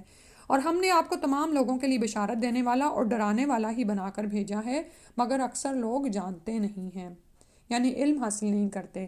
اور یہ لوگ آپ سے کہتے ہیں کہ اگر تم سچے ہو تو یہ وعدہ قیامت کب پورا ہوگا؟ آپ انہیں کہیے کہ تمہارے لیے وعدہ کا ایک دن مقرر ہے، تم مجھ سے ایک گھڑی بھی نہ پیچھے رہ سکو گے اور نہ آگے جا سکو گے۔ ٹھیک ہے، تو مقرر تو ہے، اور احادیث سے ہمیں پتہ بھی چلتا ہے کہ مختلف نشانیاں بھی چھوٹی بڑی جو بھی ظاہر ہو رہی ہیں، اور ہمارا ایمان یہ ہونا چاہیے کہ جو کچھ پیش آنا ہے وہ تو آنا ہی ہے، اور نہ ہم اس سے آگے بڑھ سکیں گے نہ پیچھے ہٹ سکیں گے۔ اگر ہم اس فتنوں کے دور میں پیدا کیے گئے ہیں تو یہ ہمارے لیے لکھا جا چکا تھا، لیکن اصل میں ہم نے کرنا کیا ہے کہ ہم سے عمل کیا مطلوب ہے، اس کی طرف انسان توجہ کرے۔ اور کافر کہتے ہیں کہ ہم نہ تو اس قرآن پر ایمان لائیں گے اور نہ اس کتاب پر جو اس سے پہلے موجود ہے۔ کاش آپ ان ظالموں کو دیکھتے کہ جب وہ اپنے رب کے حضور کھڑے ہوں گے اور ایک دوسرے کی بات کا جواب دیں گے، جو لوگ دنیا میں کمزور سمجھے جاتے تھے وہ بڑا بننے والوں سے کہیں گے کہ اگر تم نہ ہوتے تو ہم مومن ہوتے۔ ٹھیک ہے، تو اوپر جو ٹاپک ختم ہوا کہ قیامت کے بارے میں پوچھتے ہیں، اللہ تعالیٰ نے فرمایا قرآن سے جڑو۔ ٹھیک ہے، اس میں یہی اشارہ کیا جا رہا ہے کہ کافر تو اس قرآن پر ایمان نہیں لانے والے، لیکن انسان اگر عمل کی طرف توجہ کرے اور اپنی زندگی سنوارنا چاہے تو پھر اس کتاب پر ایمان لائے اور اس سے ہدایت حاصل کرے۔ پھر 32 ہے، اور جو بڑا بنتے تھے وہ کمزور لوگوں کو جواب دیں گے کہ جب تمہارے پاس ہدایت آ گئی تھی تو کیا ہم نے تمہیں اس سے روکا تھا، بلکہ تم خود ہی مجرم تھے۔ اور جو کمزور سمجھے جاتے تھے وہ بڑا بننے والوں سے کہیں گے بات یوں نہیں، بلکہ یہ تمہاری شب و روز کی چالیں تھیں، جب تم ہمیں حکم دیتے تھے کہ ہم اللہ کا انکار کریں اور اس کے شریک بنائیں، پھر جب وہ عذاب کو دیکھیں گے تو اپنی ندامت کو چھپائیں گے اور ہم ان کافروں کی گردنوں میں توق ڈال دیں گے، انہیں ایسا ہی بدلہ دیا جائے گا جیسے وہ کام کیا کرتے تھے۔ تو دنیا میں آج کل آپ یہ دیکھیں یہی ہے نا، جب آپ قرآن کی ہدایت چھوڑ کر ارد گرد لوگوں سے رہنمائی لیتے ہیں تو جو آپ کو دنیا میں بڑا لگ رہا ہوتا ہے اس کی آپ پیروی میں پڑ جاتے ہیں۔ تو خاص طور پر وہ کمزور لوگ جیسے بڑے بڑے سٹیٹس والوں کو دیکھ کر ان سے مروب ہو جاتے ہیں اور اپنی زندگیوں کو ان کے پیچھے ضائع کر بیٹھتے ہیں، تو وہاں پر یہ ایک دوسرے کو ہی لعن طعن کر رہے ہوں گے۔ تو دنیا میں انسان اپنی اصلاح کر لے اور دیکھ لے کہ وہ کن کی پیروی کر رہا ہے۔ اور ہم نے جس بستی میں بھی کوئی رسول بھیجا تو اس کے کھاتے پیتے لوگوں نے اسے یہی کہا کہ جو پیغام تم لے کر آئے ہو ہم اس کے منکر ہیں، یعنی مترفوہا، یہ وہی جو ہائی سٹیٹس لوگ ہیں نا، متکبرین ہیں اور مترفین ہیں۔ اور یہ بھی کہا کہ ہم مال اور اولاد کے لحاظ سے تم سے بڑھ کر ہیں اور ہمیں کوئی عذاب نہیں دیا جائے گا۔ یہ یہاں پر ایک غلط نظریے کی یعنی کہ تردید کی جا رہی ہے کہ دنیا میں مال و اولاد کا ہونا اس بات کی ضمانت نہیں ہے کہ اللہ تعالیٰ آپ سے راضی ہے۔ آپ ان سے کہیے کہ رزق تو میرا رب جس کے لیے چاہتا ہے فراخ کر دیتا ہے اور جس کے لیے چاہے کم کر دیتا ہے، لیکن اکثر لوگ یہ بات جانتے نہیں۔ یعنی رزق کی کمی بیشی تو دنیا میں امتحان ہے، جو اس کو کم لے تو وہ پھر وہ صابر رہے، اور جو زیادہ پائے تو وہ شکر کرے اور اس میں سے جن لوگوں کا حصہ اللہ نے اس کے رزق میں رکھا ہے وہ نکالتا رہے۔ ٹھیک ہے، اور اگر کسی کو کم ملا ہے تو یہ اس بات کی ضمانت نہیں کہ اللہ تعالیٰ اس سے راضی نہیں ہے تو اس کو کم دے رہا ہے، یا جس کے پاس زیادہ ہے تو اس بات کی ضمانت نہیں کہ وہ آخرت میں بھی اللہ کے ہاں زیادہ پالے گا۔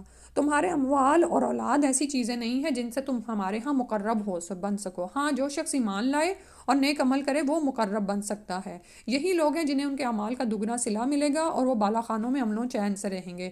یعنی مال و اولاد تو دنیا میں ایک آزمائش کے طور پر دیے گئے ہیں، ان سے آپ نے دراصل آخرت کو کمانا ہے۔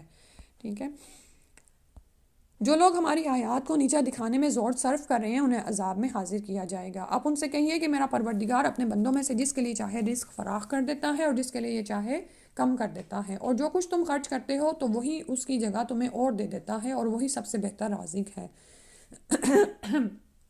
تو آپ یہ دیکھیں، جب آپ اللہ کی راہ میں خرچ کرنے لگیں یا ویسے خرچ کرنے لگیں نا، تو کبھی بھی نہ گھبرائیں، کیونکہ صبح جو خرچ کرتا ہے نا، ایک فرشتہ اس کے حق میں دعا کرتا ہے کہ اس کو اللہ اور دے، فَهُوَ يُخْلِفُ، ٹھیک ہے۔ اور جس دن اللہ تعالیٰ تمام انسانوں کو جمع کرے گا، پھر فرشتوں سے پوچھے گا کیا یہ لوگ تمہاری عبادت کیا کرتے تھے؟ وہ کہیں گے تو پاک ہے، ہمارا سرپرست تو ہے، نہ کہ یہ مشرک، بلکہ یہ لوگ تو جنوں کو پوچھتے تھے اور ان میں سے اکثر انہی پر ایمان رکھتے تھے۔ اس وقت ہم کہیں گے کہ آج تم میں سے کوئی بھی دوسرے کے نفع نقصان کا کچھ اختیار نہیں رکھتا، اور ظالموں سے ہم کہیں گے کہ اس آگ کا مزہ چکھو جسے تم جھٹلایا کرتے تھے۔ اور جب ان پر ہماری واضح آیات پڑھی جاتی ہیں تو کہتے ہیں یہ آدمی تو ایسا ہے جو یہ چاہتا ہے کہ تمہیں تمہارے ان معبودوں سے روک دے جنہیں تمہارے آباء و اجداد پوجا کرتے تھے۔ نیز وہ کہتے ہیں کہ یہ قرآن تو جھوٹ ہی گھڑا ہوا ہے، اور ان کافروں کے پاس جب حق آ گیا تو کہنے لگے یہ تو کھلا جادو ہے۔ حالانکہ ہم نے ان کفار مکہ کو نہ تو کوئی کتاب دی تھی جسے وہ پڑھتے ہوں، اور نہ ہی آپ سے پہلے کوئی ڈرانے والا ان کے پاس بھیجا تھا۔ جو لوگ ان سے پہلے گزر چکے ہیں انہوں نے بھی حق کو جھٹلایا تھا، اور جو کچھ ہم نے انہیں دے رکھا تھا یہ لوگ اس کے عشیر کو بھی نہیں پہنچے، یعنی کہ 10ویں کے 10ویں حصے کو بھی نہیں پہنچے۔ انہوں نے میرے رسولوں کو جھٹلایا تو دیکھ لو میری سزا کیسی سخت تھی۔ تو دنیا میں جب انسان کو مال ملا ہوا ہوتا ہے اور وہ متکبر ہوتا ہے تو وہ یہ نہ سمجھے کہ اللہ کی پکڑ نہیں آئے گی۔ تاریخ کی مثالوں سے عبرت پکڑو کہ تم سے پہلے لوگوں کو اس سے بھی بڑھ کر دیا گیا، لیکن جب انہوں نے اللہ کی اور اللہ کے رسولوں کی تکذیب کی تو پھر اللہ تعالیٰ کی پکڑ کیسی تھی۔ آپ ان سے کہیے میں تمہیں ایک بات کی نصیحت کرتا ہوں کہ اللہ کے واسطے تم دو دو مل کر اور اکیلے اکیلے رہ کر خوب سوچو کہ آیا تمہارے صاحب یعنی نبی صلی اللہ علیہ وسلم کو کوئی جنون کی بات ہے؟ وہ تو محض ایک سخت عذاب سے پہلے تمہیں ڈرانے والا ہے۔ تو یہاں پر غور و فکر کی طرف دعوت دی جا رہی ہے، اور اس میں آپ یہ دیکھیں کہ پورے گروپس میں غور و فکر نہیں ہوتا۔ جیسے بھی میں کہہ رہی تھی نا کہ آپس میں بحثیں اور قیامت کی چھوٹی بڑی نشانیاں انسان انہی بحثوں میں الجھ کے نہ رہ جائے، بلکہ غور و فکر ہوتا ہے دو دو مل کر یا اکیلے اکیلے، ٹھیک ہے۔ یہ جو برین سٹارمنگ ہوتی ہے نا وہ بھی 8-10 بندوں میں نہیں ہوتی، کیونکہ بہت سے ایسے ہوتے ہیں کہ جو آپ کے ذہن میں خیال آ رہا ہوتا ہے وہ کوسوں بھی دور ہوتے ہیں اس سے، اور الٹا آپ کو ہی ہلا دیتے ہیں۔ تو اس سے یہ بھی ہے کہ جب بھی اب یہاں پر تو رسول صلی اللہ علیہ وسلم کی رسالت کے بارے میں غور و فکر کرنے کو کہا جا رہا ہے نا، اسی طرح جب آپ زندگی میں کوئی کام کرنے لگیں تو پھر اس پر اکیلے بھی غور و فکر کریں۔ کوئی نیکی کا کام آپ کو سوچ جائے تو ہر ایک کو نہ بتاتے پھریں، پورے گروپس میں نہ اناؤنس کرتے پھریں، بلکہ اپنے ساتھ کے جو سیم مائنڈ سیٹ کے بندے ہوتے ہیں نا ان کے ساتھ یا پھر اکیلے غور و فکر کریں، اور یہ کرنا ضروری ہے، بجائے یہ کہ انسان کسی غور و فکر کے بغیر حق بات کو جھٹلا دے۔ یہاں پر بتایا جا رہا ہے کہ جس صاحب کو یعنی نبی صلی اللہ علیہ وسلم کو تم کہتے ہو کہ جنون ہے، تو پھر ان کے بارے میں غور و فکر کر لو، وہ تو صرف ایک ڈرانے والا ہے تمہیں ایک بڑے عذاب سے پہلے۔ آپ ان سے کہیے کہ اگر میں نے تم سے کچھ اجرت مانگی تو وہ تم ہی رکھو، میرا اجر تو اللہ کے ذمے ہے اور وہ ہر چیز پر حاضر و ناظر ہے۔ تو یہ بھی نبی صلی اللہ علیہ وسلم کی رسالت کی صداقت کا ثبوت ہے کہ وہ آپ تم سے کچھ چاہتے تھوڑی تھے۔ آپ انہیں کہیے کہ میرا پروردگار تو حق کے ساتھ باطل پر ضرب لگاتا ہے اور وہ سب چھپی باتوں کو جاننے والا ہے۔ آپ کہیے کہ حق آ گیا اور باطل نے نہ تو پہلی بار کچھ پیدا کیا تھا اور نہ دوبارہ کچھ کر سکے گا۔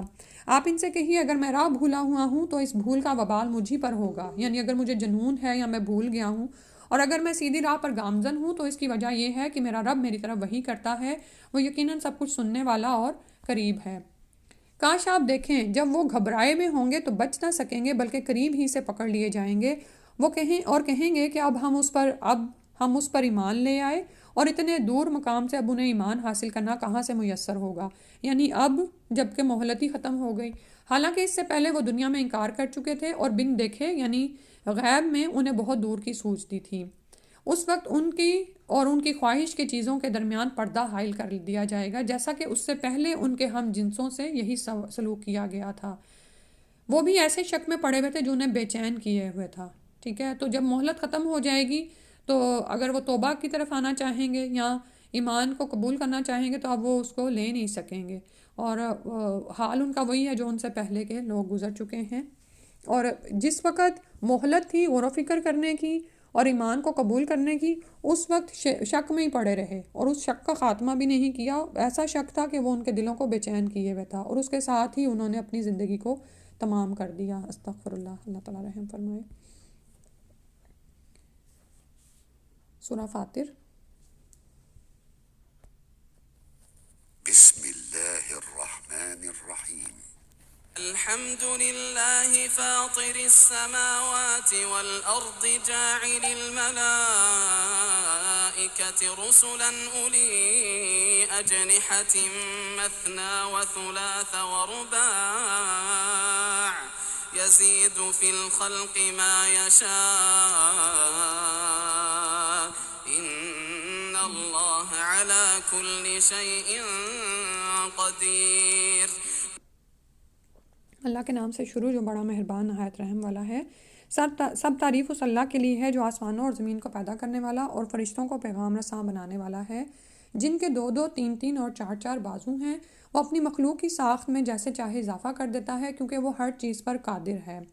اللہ اگر لوگوں کے لیے اپنی رحمت کا دروازہ کھول دے تو اسے کوئی بند کرنے والا نہیں، اور جسے وہ بند کر دے تو اس کے بعد اسے کوئی کھولنے والا نہیں، اور وہ سب پر غالب اور حکمت والا ہے۔ لوگوں، اپنے آپ پر اللہ کے احسان کو یاد رکھو۔ کیا اللہ کے سوا کوئی خالق ہے جو تمہیں آسمانوں اور زمین سے رزق دے؟ یاد رکھو اس کے سوا کوئی الہ نہیں، پھر تم کہاں سے دھوکہ کھا جاتے ہو؟ اے نبی صلی اللہ علیہ وسلم، اگر ان لوگوں نے آپ کو جھٹلایا ہے تو آپ سے پہلے بھی رسولوں کو جھٹلایا جا چکا ہے، اور سب کام لوٹائے تو اللہ ہی کی طرف جائیں گے۔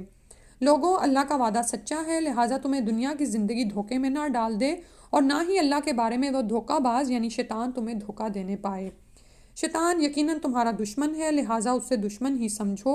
وہ تو اپنے پیروکاروں کو صرف اس لیے بلاتا ہے کہ وہ دوزخی بن جائیں، تو اس کی سازشوں کو، اس کے وسوسوں کو سمجھنے کی کوشش کیا کریں، ٹھیک ہے؟ اور یہ ہر طرح سے انسان پر حملہ آور ہوتا ہے، اور ہر طرح کے انسان پر حملہ آور ہوتا ہے، چاہے وہ کافر ہے، مومن ہے، منافق ہے۔ تو اس کے چالوں کو، اس کے حربوں کو سمجھنے کی کوشش کیا کریں، کیونکہ وہ تو چاہتا ہے آپ کو دوزخ کی طرف لے جائے۔ اچھا بھلا انسان ہوتا ہے، وہ بڑا کمیٹیڈ ہوتا ہے اپنے کاموں کے بارے میں، لیکن پھر کوئی وسوسہ آ جاتا ہے، پھر وہ رہ جاتا ہے، پھر وہ بڑے صحت کی حالت میں ہوتا ہے، لیکن یہ ڈسٹریکٹ کر دیتا ہے اور آپ کو ایسے کاموں کی طرف لگا دیتا ہے کہ آپ سارا وہ بھول جاتے ہیں۔ پھر یہ کہ آپ اچھے خاصے ذہنی، جسمانی، ہر اعتبار سے صحت مند ہوتے ہیں، لیکن کوئی نہ کوئی ایسی چیز آپ پر حاوی کر دیتا ہے کہ آپ کے مسل ہی جیسے کھنچ کے رہ جاتے ہیں۔ بہت سے ایسے حملے ہوتے ہیں، تو ان کو پہچاننے کی کوشش کیا کریں، اور زیادہ بھی کوئی دعا نہ آئے۔ ویسے تو آج میں نے یہی دعا سلیکٹ کی تھی، تو اعوذ باللہ پڑھا کریں بار بار، ٹھیک ہے؟ اور اعوذ باللہ السمیع العلیم من الشیطان الرجیم من نفخہ ونفثہ وہمزہ، یہ پڑھ کے پھونکا کریں اپنوں پر، بچوں پر، اور بچوں کو بھی سکھا دیں۔ اور زیادہ ہی مسئلہ ہو تو گربان کے اندر جھانک کر خود پر یہ دعا پڑھ کے دم کیا کریں، ٹھیک ہے؟ کیونکہ دیکھیں وہ چاہتا ہے کہ ہمیں دوزخ کی طرف لے جائے، اور ہمارے سارے جو آخرت کے لیے پلانز ہیں وہ دھرے کے دھرے رہ جائیں، نعوذ باللہ۔ آیت نمبر 7، جو لوگ کافر ہوئے انہیں سخت عذاب ہوگا، اور جو لوگ ایمان لائے اور نیک عمل کیے ان کے لیے بخشش اور بہت بڑا اجر ہے۔ بھلا جس شخص کا برا عمل خوشنما بنا دیا جائے اور وہ اسے اچھا سمجھنے لگے، اس کی گمراہی کا کوئی ٹھکانہ ہے؟ اللہ تعالیٰ اسی طرح جسے چاہتا ہے گمراہ کرتا ہے اور جسے چاہتا ہے ہدایت دیتا ہے، لہٰذا آپ ان پر افسوس کے مارے اپنے آپ کو ہلکان نہ کریں۔ جو کچھ وہ کر رہے ہیں اللہ یقیناً انہیں خوب جاننے والا ہے۔ تو انسان کا کیا حال ہے کہ جب وہ ہدایت کو قبول نہیں کرتا اور کوئی دنیا کی چمک رہی ہوئی چیز کے پیچھے پڑھ کر کوئی عمل اپنی زندگی میں شامل کر لیتا ہے، اور اس کے بعد وہ یہ سمجھتا ہے کہ یہ تو ٹھیک ہی عمل ہے، تو جس بندے کو یہ خیال ہی نہ آئے کہ یہ برا عمل ہے وہ اس کو چھوڑے گا کیا؟ اور یہ بعض اوقات شیطان کے وسوسوں کی وجہ سے بھی ہوتا ہے، ٹھیک ہے؟ تو اللہ تعالیٰ رحم فرما دے۔ اللہ ہی تو ہے جو ہوائیں بھیجتا ہے تو وہ بادل اٹھا لاتی ہیں، پھر ہم اس بادل کو کسی مردہ بستی کی طرف چلا کر لے جاتے ہیں، اور اس زمین کے مردہ ہونے کے بعد اسے زندہ کر دیتے ہیں۔ انسانوں کا جی اٹھنا بھی اسی طرح ہوگا، یعنی تم غور و فکر نہیں کرتے۔ تو اور پھر فرمایا جو شخص عزت چاہتا ہے تو عزت تو تمام تر اللہ ہی کے لیے ہے۔ فَلِلَّهِ الْعِزَّةُ جَمِيعًا، یہ کہیں لکھ کے لگا لیں کہ اگر لوگ مجھے تانے دیتے ہیں یا کچھ کرتے ہیں تو ان کے ہاتھ میں میری عزت نہیں ہے، اللہ ہی کے لیے عزت ہے۔ پاکیزہ کلمات اسی کی طرف چڑھتے ہیں اور صالح عمل انہیں اوپر اٹھاتا ہے، اور جو لوگ بری چالیں چلتے ہیں تو ایسے لوگوں کے لیے سخت عذاب ہے، اور ان کی چال ہی برباد ہونے والی ہے۔ اللہ نے تمہیں مٹی سے، پھر نطفے سے پیدا کیا، پھر تمہیں جوڑے جوڑے بنایا۔ جو بھی مادہ حاملہ ہوتی یا بچہ جنتی ہے تو اللہ کو اس کا علم ہوتا ہے، اور کوئی بڑی عمر والا جو عمر دیا جائے یا اس کی عمر کم کی جائے تو یہ سب کچھ کتاب میں درج ہے۔ اللہ کے لیے یہ بات بالکل آسان ہے۔ 2 طرح کے سمندر ایک جیسے نہیں ہو سکتے، جن میں ایک کا پانی میٹھا، پیاس بجھانے والا اور پینے میں خوشگوار ہو، اور دوسرا کھاری ہو، چھاتی جلانے والا، اور تم دونوں سے تازہ گوشت بھی حاصل کر کے کھاتے ہو اور زیور بھی نکالتے ہو جو تم پہنتے ہو، اور اسی سمندر میں تم دیکھتے ہو کہ کشتیاں پانی کو چیرتی پھاڑتی چلی جا رہی ہیں تاکہ ایسے سفر سے تم اللہ کا فضل تلاش کرو اور اس کا شکر ادا کرو۔ تو کائنات میں بے شمار ایسی نشانیاں بکھری ہوئی ہیں جن کو آج سائنس آپ کے سامنے پروف کر کے لا رہی ہے، اس کے باوجود بھی انسان رب کا انکار کر دے اور اس کا شکر نہ کرے۔ وہ رات کو دن اور دن کو رات میں داخل کرتا ہے، اور اس نے سورج اور چاند کو کام پر لگا دیا ہے، ہر ایک مقررہ مدت تک چلتا رہے گا۔ یہ ہے اللہ کی شان جو تمہارا رب ہے، اسی کی بادشاہی ہے، اور اسے چھوڑ کر جنہیں تم پکارتے ہو وہ تو ایک کھجور کی گٹھلی کے برابر کا بھی اختیار نہیں رکھتے، تو وہ ایک پرکا کا بھی اختیار نہیں رکھتے۔ اگر تم انہیں پکارو تو وہ تمہاری پکار نہیں سن سکتے، اور اگر سن بھی لیں تو تمہیں جواب نہیں دے سکتے، اور قیامت کے دن وہ تمہارے شرک کا انکار ہی کر دیں گے، اور اللہ خبیر کی طرح آپ کو کوئی دوسرا صحیح خبر نہیں دے سکتا۔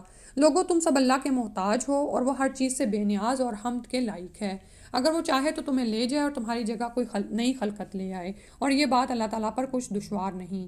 اور کوئی بوجھ اٹھانے والا دوسرے کے گناہوں کا بوجھ نہیں اٹھائے گا، اور اگر بوجھ سے لدا ہوا شخص کسی دوسرے کو اٹھانے کے لیے بلائے گا تو بھی کوئی اس کے بوجھ کا کچھ بھی حصہ اٹھانے کو تیار نہ ہوگا، اگرچہ وہ اس کا قرابت دار ہو۔ اے نبی صلی اللہ علیہ وسلم، آپ تو صرف ان لوگوں کو ہی ڈرا سکتے ہیں جو بن دیکھے اپنے رب سے ڈرتے ہیں اور نماز قائم کرتے ہیں، اور جو شخص پاکیزگی اختیار کرتا ہے تو اپنے لیے ہی اختیار کرتا ہے، اور سب کو اللہ ہی کی طرف لوٹ کر جانا ہے۔ نہ تو نابینا اور بینا برابر ہو سکتے ہیں، نہ اندھیرے اور روشنی، اور نہ سایہ اور دھوپ ایک جیسی ہے، اور نہ ہی زندہ اور مردے یکساں ہوتے ہیں۔ اللہ تو جسے چاہے سنا سکتا ہے، لیکن آپ لوگوں کو نہیں سنا سکتے جو قبروں میں پڑے ہیں، آپ تو صرف ایک ڈرانے والے ہیں، ٹھیک ہے؟ تو پھر جب یہ سب اوپر جو چیزیں بتائی ہیں برابر نہیں ہو سکتے، تو پھر انسان یہ جان رکھے کہ جو اس دنیا میں اندھا بنا رہا ہے اس کے لیے پھر وہاں پر ناکامی ہے، پھر کامیابی نہیں ہے، ٹھیک ہے؟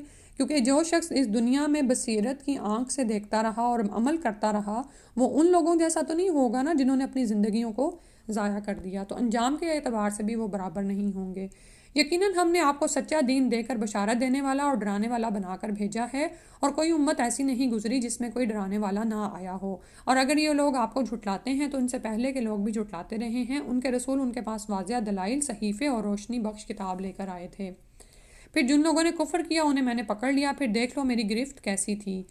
کیا تم دیکھتے نہیں کہ اللہ آسمان سے پانی برساتا ہے جس سے ہم رنگا رنگ کے پھل پیدا کرتے ہیں، اور پہاڑوں میں بھی مختلف رنگوں کی سفید، سرخ اور گہری سیاہ دھاریاں ہوتی ہیں، اور اسی طرح انسانوں، جانوروں اور مویشیوں کے بھی رنگ مختلف ہیں۔ بلا شبہ اللہ کے بندوں میں اس سے وہی ڈرتے ہیں جو علم رکھنے والے ہیں۔ انما یخشی اللہ من عبادہ العلماء۔ تو جتنی زیادہ اللہ تعالیٰ کی معرفت انسان کے اندر آتی ہے اتنی ہی انسان کے اندر خشیت بڑھتی جاتی ہے، اور وہ اللہ کے بارے میں بغیر علم کے باتیں کرنے سے ڈرتا ہے۔ اللہ تعالیٰ یقیناً ہر چیز پر غالب اور بخشنے والا ہے۔ جو لوگ اللہ کی کتاب پڑھتے، نماز قائم کرتے اور جو کچھ ہم نے انہیں دے رکھا ہے اس میں سے خفیہ اور اعلانیہ خرچ کرتے ہیں، وہ ایسی تجارت کے امیدوار ہیں جس میں کبھی خسارہ نہیں ہوگا، ٹھیک ہے؟ 3 باتیں ہیں، اللہ کی کتاب پڑھتے ہیں، یتلون آ رہا ہے، تلا یتلو کا مطلب ہوتا ہے پیچھے آنا، یعنی اس کو سمجھتے ہیں، اس پر عمل کرتے ہیں، نماز قائم کرتے ہیں، اور پھر اللہ کے دیے ہوئے رزق میں سے خرچ کرتے ہیں، کھلے چھپے اعلانیہ۔ تو پھر یہ آپ نے ایسی تجارت کر لی اللہ سے جس میں کبھی خسارہ نہ ہوگا، یعنی اس کے بدلے میں جنتیں ہیں، تاکہ ایسے لوگوں کو اللہ تعالیٰ ان کا پورا اجر دے اور اپنی مہربانی سے کچھ زیادہ بھی دے۔ بلا شبہ وہ معاف کرنے والا ہے اور قدردان ہے۔ اے نبی صلی اللہ علیہ وسلم، جو کتاب ہم نے آپ کی طرف وحی کی ہے وہی حق ہے جو اپنے سے پہلی کتابوں کی تصدیق کرتی ہے۔ بلا شبہ اللہ تعالیٰ اپنے بندوں سے باخبر اور انہیں دیکھنے والا ہے۔ پھر ہم نے ان لوگوں کو کتاب کا وارث بنایا جنہیں ہم نے اس وراثت کے لیے اپنے بندوں میں سے چن لیا۔ پھر ان میں سے کوئی تو اپنے آپ پر ظلم کرنے والا ہے، اور کوئی درمیان کی راہ چلنے والا ہے، یعنی میانہ رو ہے، اور کوئی اللہ کے حکم سے نیکیوں میں آگے نکل جانے والا ہے۔ یہی بہت بڑا فضل ہے۔ تو پہلے تو وہ ہیں نا جنہوں نے اپنے نیک اعمال میں کچھ برے اعمال بھی شامل کر لیے، ظالمون نفسی ہیں، کچھ بیچ کی راہ پر ہیں۔ تو ہم کیا کریں کہ نیکیوں میں بھاگ دوڑ کرنے والے بنیں، اللہ تعالیٰ سے دعا کریں اس بات کی کہ اللہ تعالیٰ ہمیں توفیق دے۔ وہ ہمیشہ رہنے والے باغات میں داخل ہوں گے، وہاں انہیں سونے کے کنگنوں اور موتیوں سے آراستہ کیا جائے گا، اور وہاں ان کا لباس ریشم کا ہوگا، اور وہ کہیں گے اس اللہ کا شکر ہے جس نے ہم سے غم کو دور کر دیا۔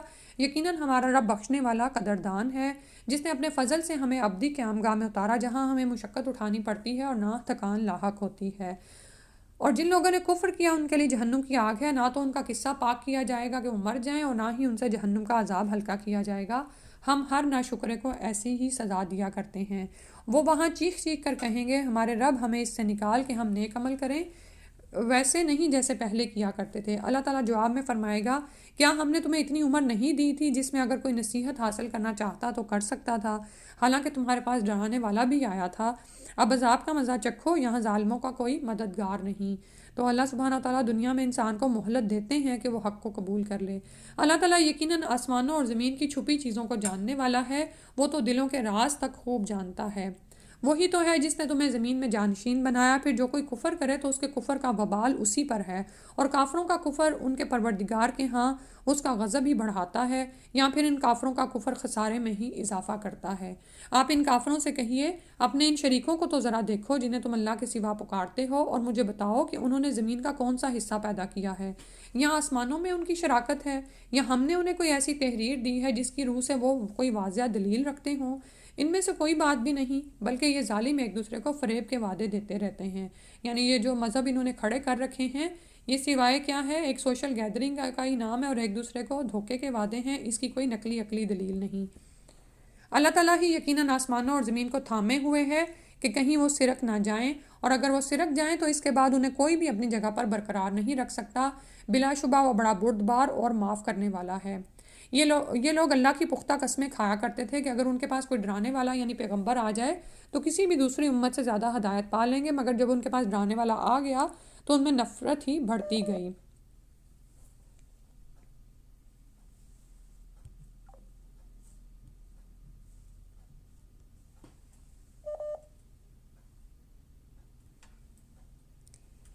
سوری، تھوڑی دیر کے لیے ڈسکنیکٹ ہو گیا تھا۔ آیت نمبر 43 کر رہے تھے، جس کی وجہ ان کا زمین میں بڑا بن کر رہنا اور بری چالیں چلنا تھا، حالانکہ بری چال تو چلنے والے پر ہی آ پڑتی ہے۔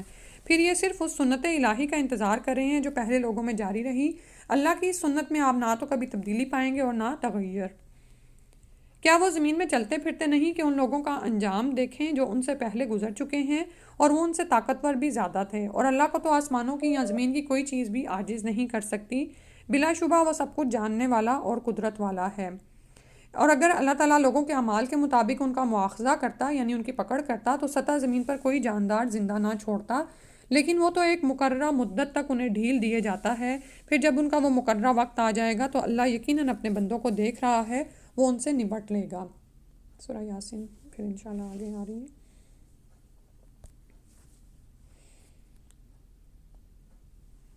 بسم اللہ الرحمن الرحیم۔ ياسين والقرآن الحكيم إنك لمن المرسلين على صراط مستقيم۔ تو مشرکین مکہ جو نبی صلی اللہ علیہ وسلم کے لیے باتیں کرتے تھے، اس سورہ کے شروع میں ہی آپ صلی اللہ علیہ وسلم کی رسالت کے لیے قرآن کی قسم کھائی گئی۔ فرمایا شروع اللہ کے نام سے جو بڑا مہربان نہایت رحم کرنے والا ہے۔ یاسین، حکمت والے قرآن کی قسم، آپ بلا شبہ رسولوں میں سے ایک رسول ہیں، سیدھی راہ پر ہیں، جو غالب و رحم کرنے والے کا نازل کردہ ہے، تاکہ آپ ایسی قوم کو ڈرائیں جن کے آباء و اجداد نہیں ڈرائے گئے تھے، لہٰذا وہ غفلت میں پڑے ہوئے ہیں۔ ان میں سے اکثر پر اللہ کا یہ قول ثابت ہو چکا کہ وہ ایمان نہیں لائیں گے۔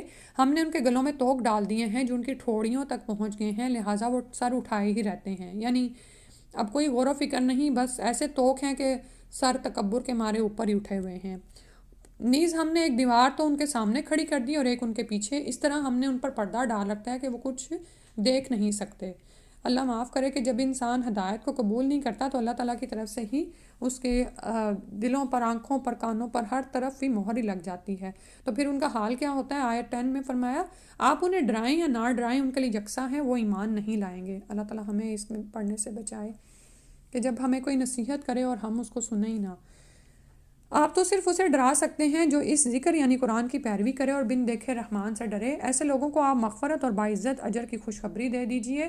بلا شبہ ہم ہی مردوں کو زندہ کرتے ہیں، ہم ان کے وہ اعمال بھی لکھتے جاتے ہیں جو وہ آگے بھیج چکے اور وہ آثار بھی جو پیچھے چھوڑ گئے، اور ہم نے ہر چیز کا ایک واضح کتاب یعنی لوح محفوظ میں ریکارڈ رکھا ہوا ہے۔ اللہ تعالیٰ قدردان ہیں، آپ کے اعمال کی قدر کی جاتی ہے۔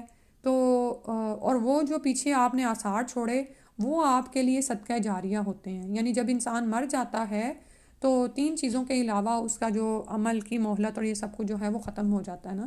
ٹھیک ہے، تو پھر دیکھا کریں کہ آپ کیسے آثار زمین میں چھوڑ رہے ہیں، اور ہر معاملے میں دیکھا کریں مال و دولت سے آپ کیا کما کے جا رہے ہیں، کچھ ایسا جو آپ کو مرنے کے بعد بھی وہاں پر آپ کے اجر میں اضافہ کرتا رہے. یا آپ نے جو اولاد چھوڑی ہے وہ آپ کے پیچھے کیا کرے گی کہ وہاں پر آپ کو کچھ نہ کچھ اچھا حصہ پہنچتا رہے.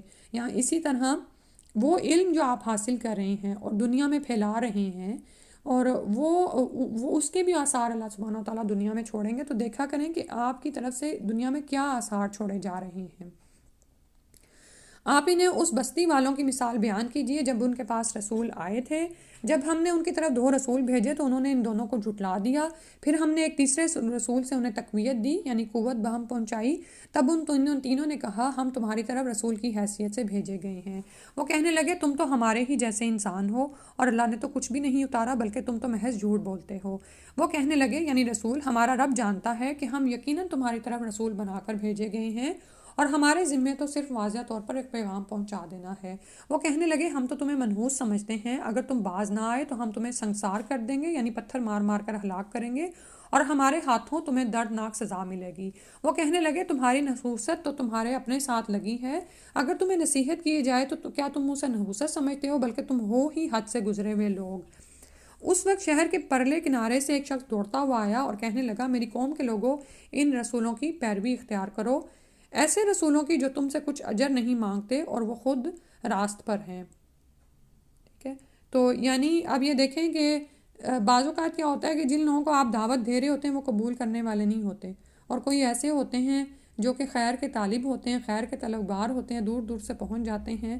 اور پھر اس نے نشانی کیا بتائی اس مومن شخص نے کہ اور قوم کو بھی سمجھا رہا ہے کہ اے قوم، ان رسولوں کی پیروی کرو، یہ ایسے رسول ہیں کہ جو تم سے کچھ اجر نہیں مانگتے. یعنی تمہیں سمجھ نہیں آتی ہے کہ یہ اللہ کے لیے دین کو خالص کرتے ہوئے صرف تمہاری خیر خواہی کے لیے تمہیں ہدایت کی طرف بلا رہے ہیں. اگر ان کا اپنا کوئی لالچ ہوتا تو تم سے اجر مانگتے، اور وہ خود راہ راست پر ہیں.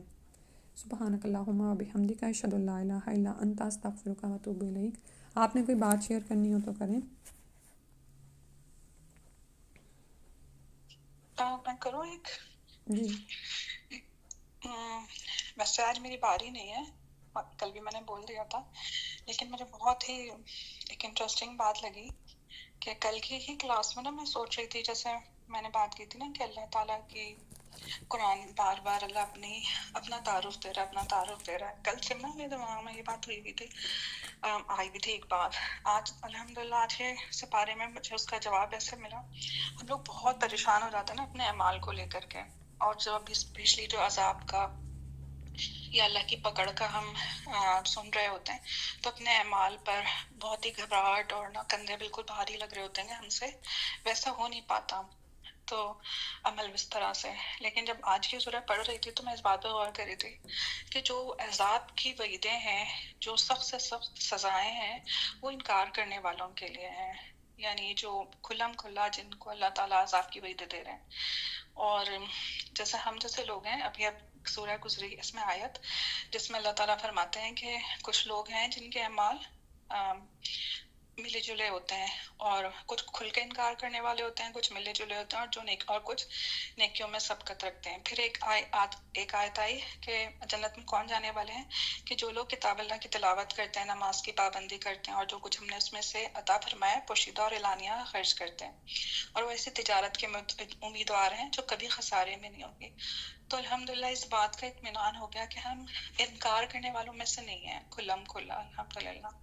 ہاں اب بے شک ہماری یعنی اپنی زندگی کی اسٹرگل ہے، جو جتنی محنت ڈال سکتا ہے وہ ڈالے گا اپنی گھر کے حساب سے، کیونکہ بعض اوقات ہم زیادہ کرنے کے چکر میں بھی ڈپریشن میں چلے جاتے ہیں کہ ہم سے ہو رہا نہیں ہے، اور جو ہو رہا تھا وہ بھی چھوٹ جاتا ہے. تو یہ بھی بہت بڑی خوشخبری ہے قرآن کی کے ذریعے سے کہ جتنا ہو رہا ہے اگر ہم اس پہ استقامت رکھیں، اخلاص سے نیت کے ساتھ کریں تو انشاءاللہ تعالی اللہ تعالیٰ سے اچھا گمان رکھیں. جزاک اللہ.